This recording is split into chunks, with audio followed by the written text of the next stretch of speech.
o governo federal, estadual e municipal. A saúde ainda é a política pública que menos resposta dá exatamente à população mais pobre que mais precisa, porque 41% da população de São Paulo tem planos de saúde. São 16 milhões de pessoas. Para a gente melhorar a saúde, tem que ter uma relação republicana entre o governo federal, o Estado e o município. O posto de saúde, a unidade básica de saúde, não resolve o problema da emergência e da urgência. As pessoas, quando ficam doentes, não é só no horário comercial, é de noite, de madrugada, no final de semana, exatamente identificando esse problema que está sobrecarregando os hospitais porque os postos não atendem. O governo federal lançou o projeto das UPAs, Unidades de Pronto Atendimento. 97 contratados em construção no estado de São Paulo.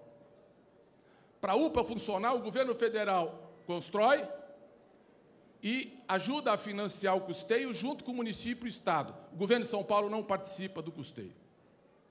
O presidente Lula entregou 397 ambulâncias do SAMU, muitas, inclusive, UTI móveis, que com esse trânsito, esse caos, é a única forma de você salvar, por exemplo, uma pessoa infartada ou que teve um mal súbito. Ele dá ambulância, o governo federal. 50% do custeio, o governo federal. 25% o Estado, 25% o município. Todos os estados do Brasil participam, menos o governo de São Paulo, que também aí faz uma disputa que não é próprio de uma relação republicana, muito menos do compromisso com a saúde pública de qualidade do nosso povo.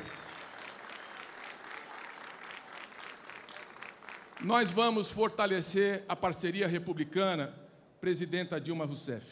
Nós queremos trabalhar junto em todos esses programas, na saúde da família, em todos os programas do governo federal, nós queremos construir uma relação republicana. Se a gente olhar para a situação da habitação em São Paulo, nós temos tido uma média de 20 mil casas por ano ao longo desses últimos anos do governo do PSDB.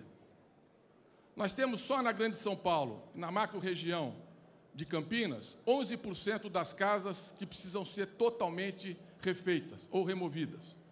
A maioria em situação de favela ou cortiço. Nesse ritmo, nós vamos precisar 42 anos para resolver. Ou seja, São Paulo, o CDHU mostrou que precisa de parceria com o governo federal. O Minha Casa Minha Vida já tem 72 mil casas sendo construídas em São Paulo. Imagina se o governo do estado ajuda a financiar o terreno e ampliar esse programa e fazer uma verdadeira parceria. Nós vamos ser parceiros naquilo que é habitação popular. Eu tive com o Emídio, a Dilma estava junto, a Marta também, com o presidente Lula. Nós fomos entregar as casas. E eu me lembro de um rapaz, Cláudio, que na hora que pegou a chave falou, olha, presidente Lula, ministra Dilma, isso aqui não é só uma chave para mim.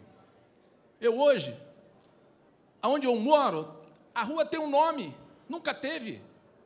A minha casa tem um número.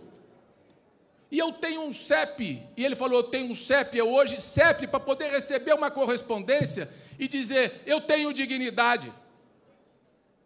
Eu tenho identidade, eu tenho dignidade que as pessoas podem hoje chegar na minha casa. Nós vamos olhar a moradia popular, com os movimentos populares, construindo um programa muito mais ousado, porque o presidente Lula me disse uma coisa, o grande sucesso do meu governo é que eu estou fazendo o básico para o povo, que é ter emprego, é ter salário, é botar o filho na escola, é ter o renda mínima, é poder ter uma casa. Esse é o segredo para a gente construir uma sociedade mais justa, mais fraterna e mais solidária.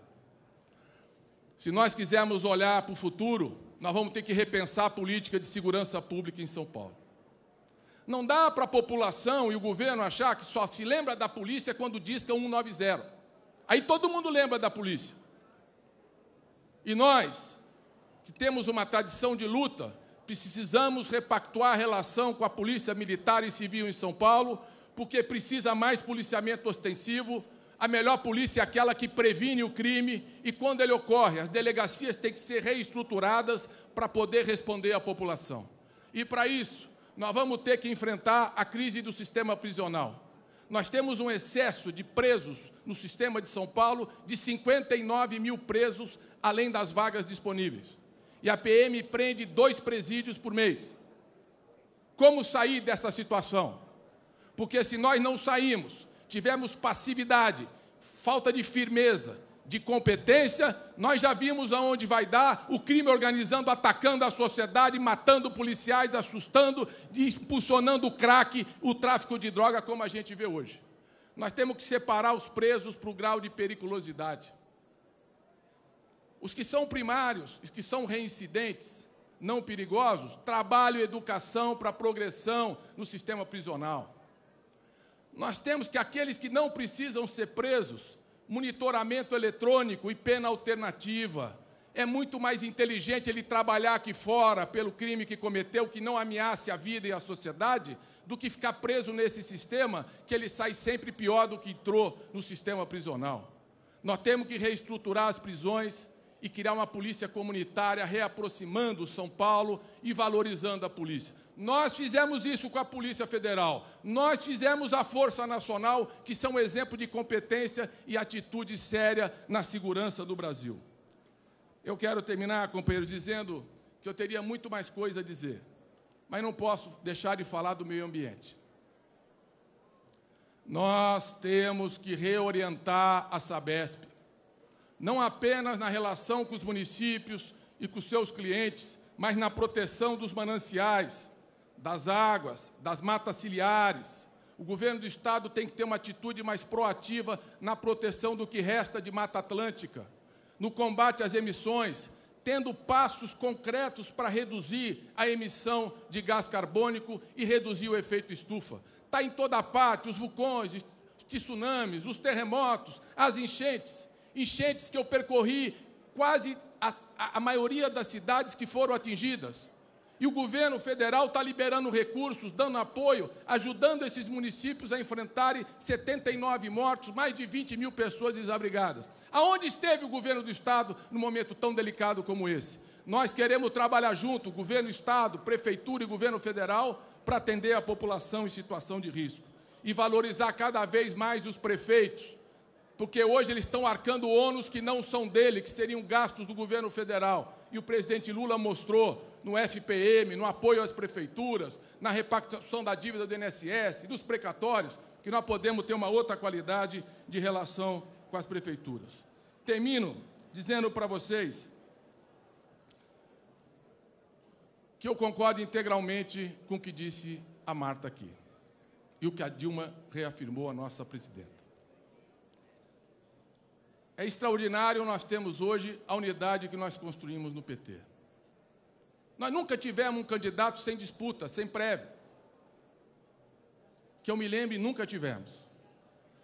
E eu quero aqui agradecer ao Alindo, ao Fernando Haddad, ao companheiro Emílio, que vai ser o nosso coordenador de campanha pela Atitude, ao companheiro Suplicy, que teve um gesto muito importante nesse momento, à companheira Marta, a todos aqueles que poderiam ser, porque tinham todas as condições de ser candidato, de construir uma candidatura unitária.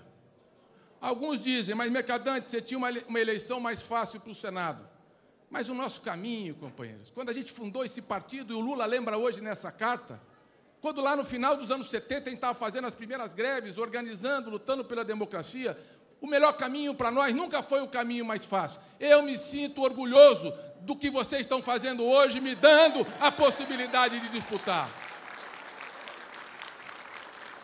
E não quero, e não tem nenhuma condição o gesto que eu estou fazendo. Nenhuma condição. A única coisa que eu peço é a cada um de vocês e de vocês é atitude militante nessa campanha. Para que a Marta, essa mulher que foi a voz de uma atitude sempre contemporânea e moderna na política de São Paulo. E o moderno, numa sociedade arcaica e preconceituosa, é o novo, é o futuro, é a civilização. E eu quero a tua voz bem forte, lá no lugar que eu tive um dia, Marta, defendendo o governo Dilma e anunciando a modernidade sempre, contra o preconceito, contra a discriminação e com compromisso com aqueles que são os excluídos e despossuídos, e votar na sua campanha.